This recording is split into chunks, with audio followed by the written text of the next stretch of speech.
Good morning students, welcome to lecture number 34 of the Signals and Systems course. In the previous lecture we had completed the module 3 which was the Fourier domain analysis of discrete time systems. Today we will be starting with the final module of this course, which is module 4, generalized frequency domain analysis, and today specifically we will be introducing to the Z transform. So here is the outline for today's lecture. We will start with a brief summary of the frequency domain transforms.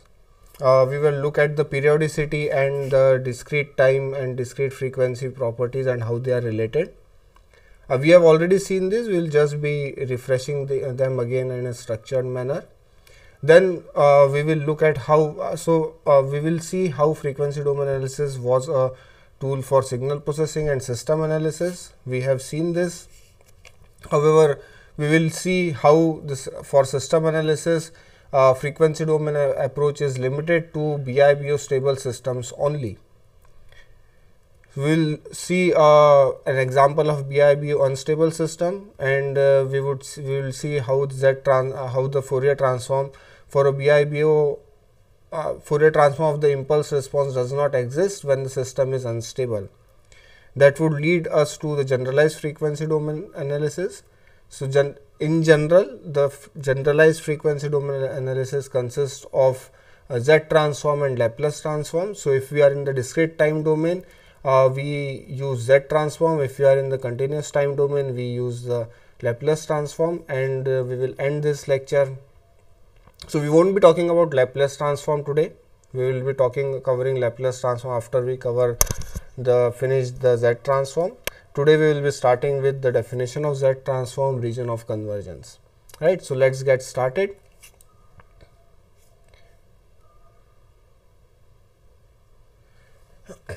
So, we had seen that whether a signal is continuous in time or discrete in time also decides its frequency domain properties, whether a system is periodic or in frequency or aperiodic in frequency, and similarly whether a system is continuous in frequency or discrete in frequency decides the periodicity in time, right. So, for our task here is to fill this table with the options given here. So, at this point I would suggest you to pause the video and fill in the blanks with these values, right. So, we had seen that if a signal, so in this quadrant, is in this block, the signal is continuous in time and continuous in frequency. So, if the system is continuous in frequency, it will tell us the periodicity property about the time. So, we had seen that if a signal is continuous in frequency, it is aperiodic in time. Whether it is discrete or continuous in time, it's a different matter, but if the signal is continuous in frequency, it will be aperiodic in time.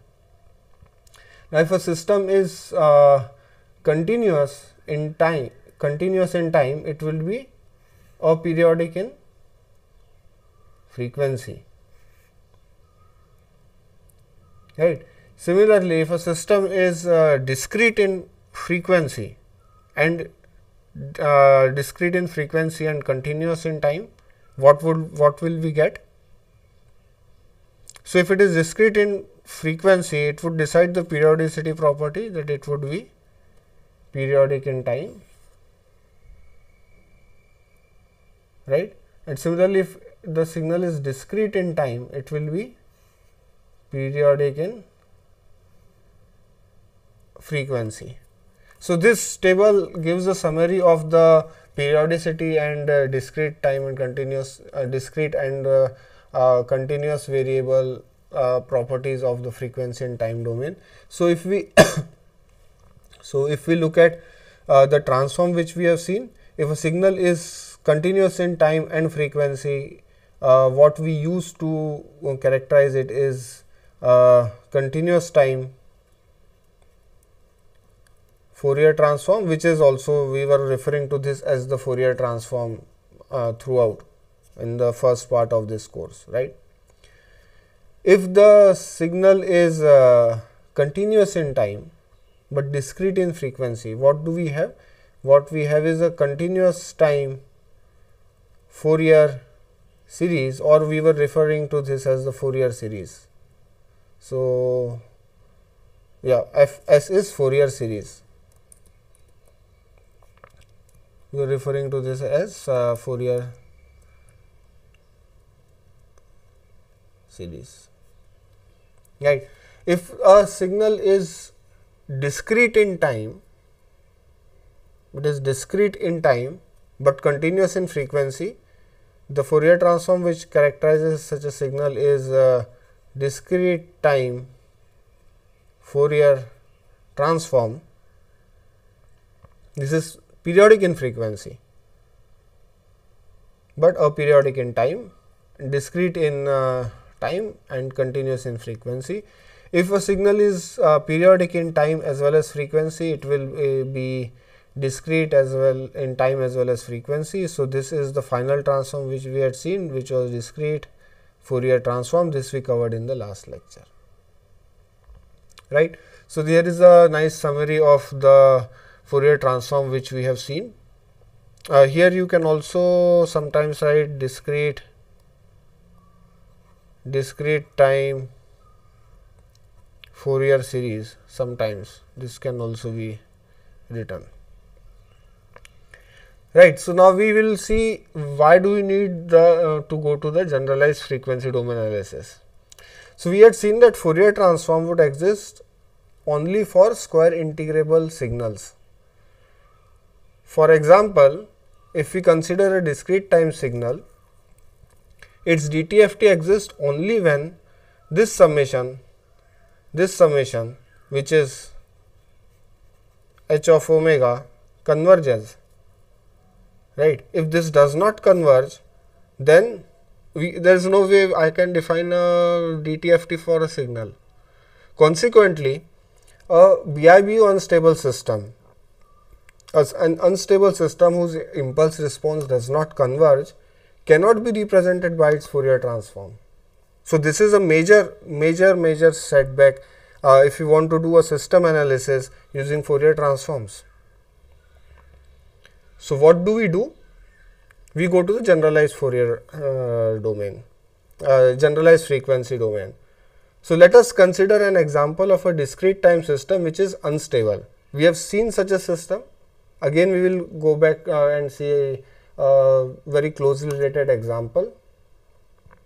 Suppose we have a system where the increment in the output of the system is proportional to the past value of the output plus whatever new input comes in.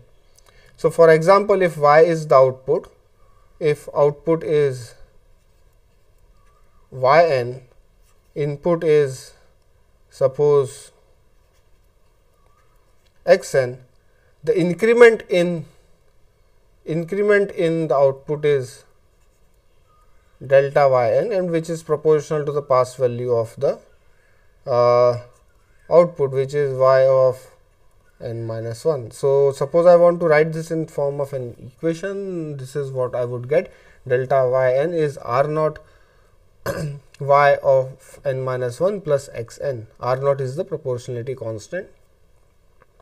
I can also write this in as y of n minus y of n minus 1, which is the increment in y, is equal to r naught y of n minus 1 plus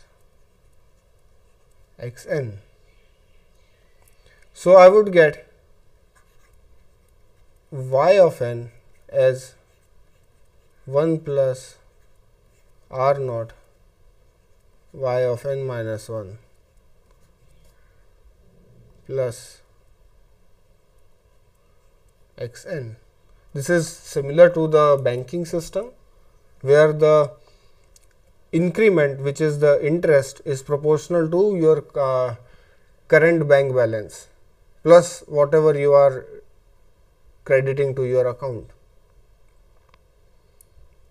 right. So, we had seen this example previously, and we had seen that this would be an unstable system. I can write this in the form of this system with a feedback loop, and there is a delay, and R1 minus R1 plus R0 is the multiplication factor, and I would get this. I can write 1 plus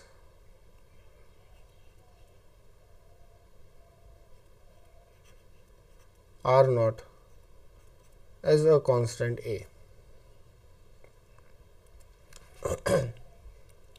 Right. So, I can write this in a simple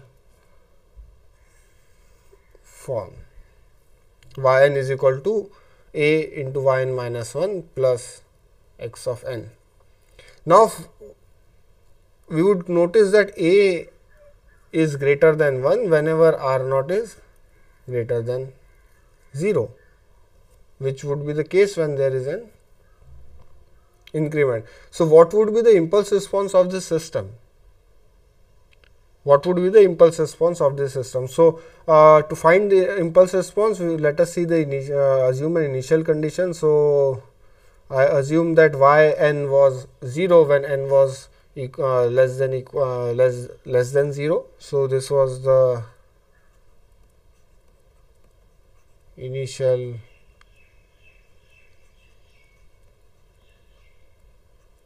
condition. So, when xn is equal to delta n, which is the unit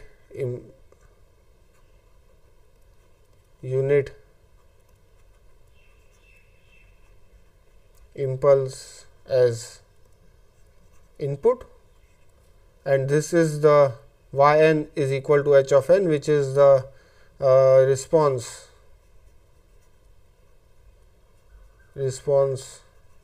of the system to delta n unit impulse input, right. So, I can again use this equation to write h of n is equal to A plus h of n minus 1 plus delta n. We have this condition of h of n is equal to 0 for n less than 0. This is the initial condition. So, h of n h of 0 is A h of minus 1 plus delta 0, and h of 0 is equal to 1, because this is 0 and this is 1. Similarly, I can write h of 1 as A into h of 0 plus delta of 1. So, I know that delta of 1 is 0 and h of 0 is 1. So, I simply get A. Similarly, I can repeat the process to get h of 2. H of 2 would be h of 1, which is A into h of 1, which is A, and then this is also delta of 2 is also 0. So, I would get A square, and I can repeat it, and I would get h of n is equal to A to the power n for n greater than equal to 0, or I can write it in terms of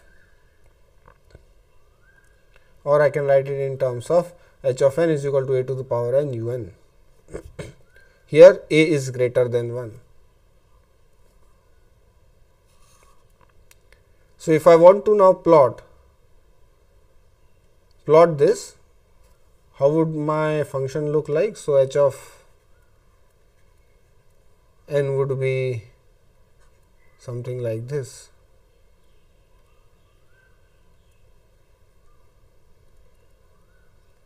So, this is 1, this is 1, this is A, this is A square, A cube, and so on.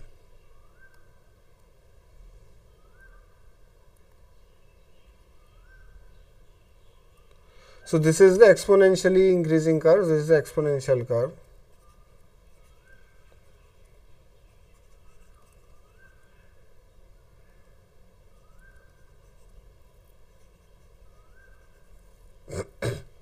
Obviously, this does not converge. These days you are familiar with looking at a curve like this. Again, I mean signals and systems course, I don't want to again talk about coronavirus outbreak and all, but this is the exponential curve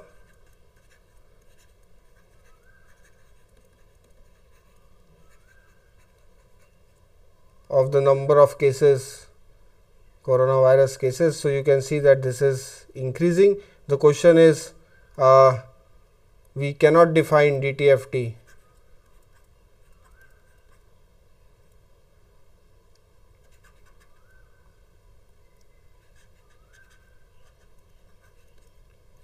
Cannot be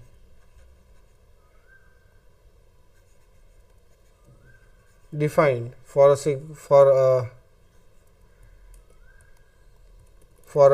system like this. And why is that? Because your DTFT would be given by this summation, but here A is greater than 1. So, the magnitude of this summation does not converge. So, mod A is greater than 1. So, this does not converge.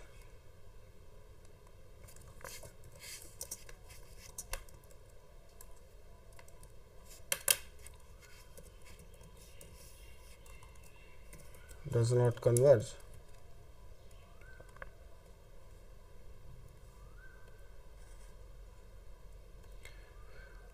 So then, can we just, I mean, what can we do? Does it mean that we can't do any frequency domain analysis for an BIBO unstable system? And this is just one of the examples. This is just one of the examples. Many of the systems which we see around us are either marginally stable or unstable. For example, an oscillator. For example, amplifier can go into the instability mode. So, in that case, how do we analyze that? Right. So, for that, we would require a generalized frequency domain approach. So, let us briefly recap what we were doing when we were talking about frequency domain analysis of the system. Basically, we had taken this as the e to the power j omega n as our basis signal, basis function. So, this we saw that this when the input x of n is given by this, your output is y of n into the eigen value,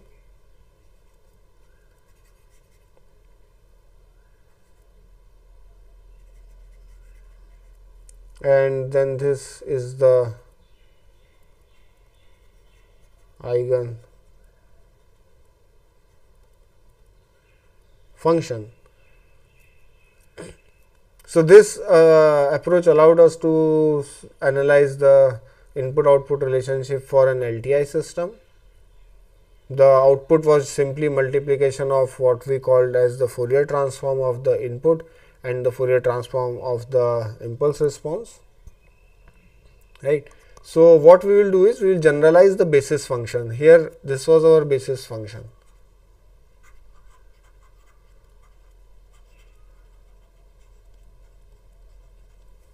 So, we had said that we would represent any arbitrary signal in terms of the basis functions or eigen functions, and that would simplify our analysis, right. What we will do is we will generalize the basis function. Instead of using e to the power j omega n, we would use r e to the power j omega n. So, we would define a variable, a complex variable z. Yeah, e to power j omega n was also complex, but here the magnitude was limited, was fixed. So, magnitude of e to the power j omega n was 1. What we are generalizing is the magnitude of this complex function. So, now I have two variables omega and r. That's what is the generalization. So if I have z to power n, z is a complex number, as my input signal, I can still show that my output can be represented by output of the LTI system can be represented by in form like this. At this point, I would ask you to pause the video and derive this relationship on your own. The derivation is simple. You use the convolution property. You write the expression for convolution. You can also use this substitute this first expression and replace n minus k by some other variable, or you can use the property that convolution is commutative. So you can write this as convolution of h with x. So basically, if you substitute it here, you would get h of k into z to power n minus k, and then you can take z to power n outside the summation, and this is what you get. So this is your eigenvalue,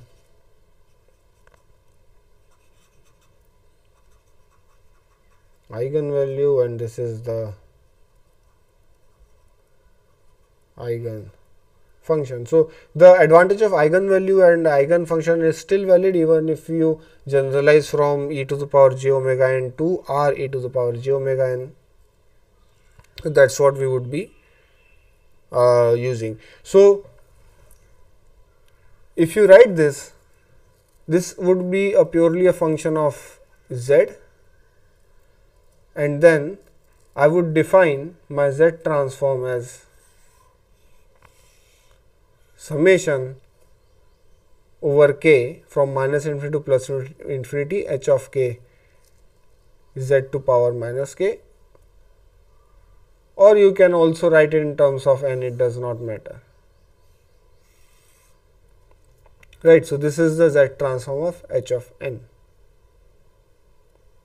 Now let us come back to our previous example of impulse response, where h of n was e to the power a to the power n un, a was greater than 1.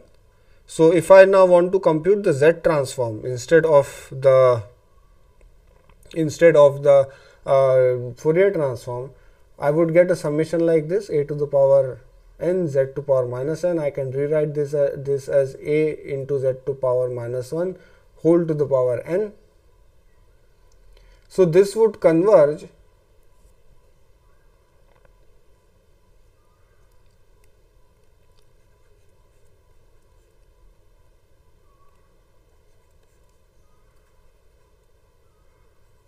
would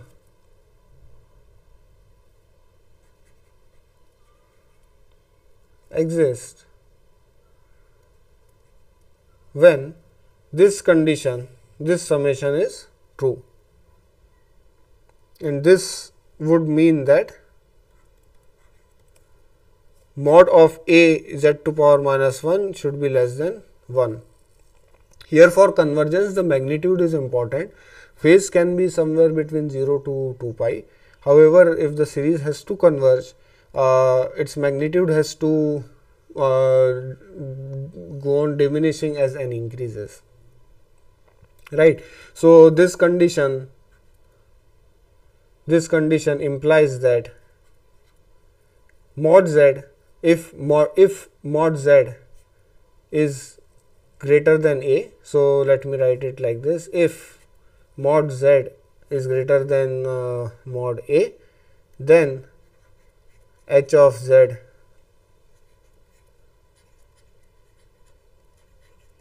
exists.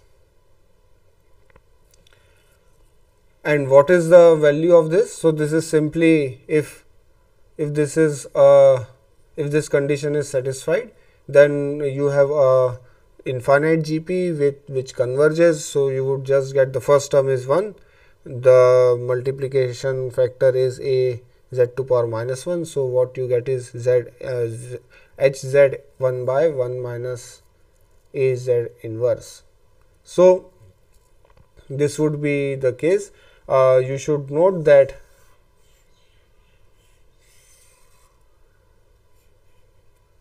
this condition is extremely important.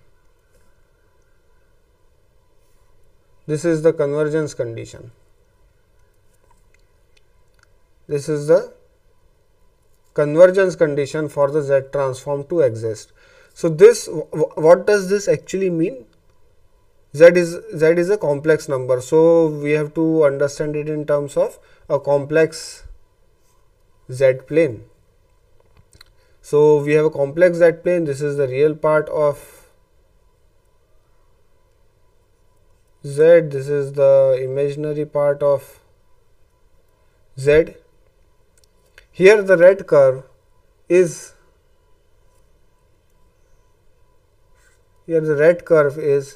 e to the power j omega. So, the magnitude is 1. As the omega increases, it goes on increasing. This angle is omega. So, our normal DTFT is restricted to a unit circle. So, this is the unit circle. Yeah, let me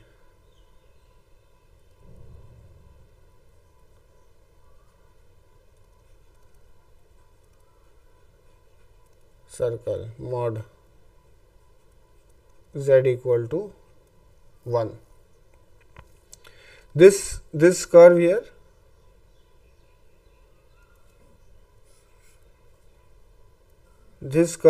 is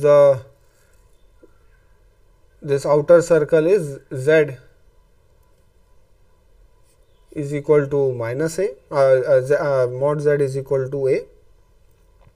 And when I say that region of convergence is mod Z greater than a, what I mean is that my region of convergence is all points in this plane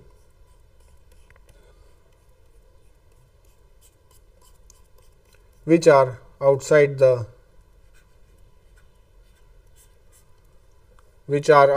this circle of mod Z greater than a.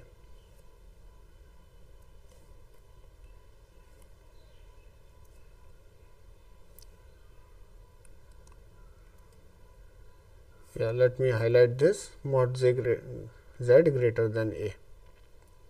So, that is what it means when I say Hz is given as 1 by 1 minus a z to z inverse for mod Z greater than a. So, you should, by this time it should be clear to you that the meaning of Z transform does not make any sense if you do not define a region of convergence. So, Z transform should always be defined with a region of convergence.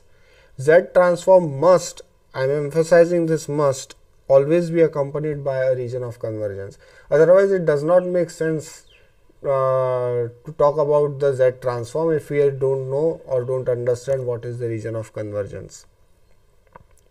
So, at this point we will stop this lecture and we will continue with more discussion on the region of convergence, and we will take few more examples in the next class. So, okay, good day. We will meet you in the next lecture.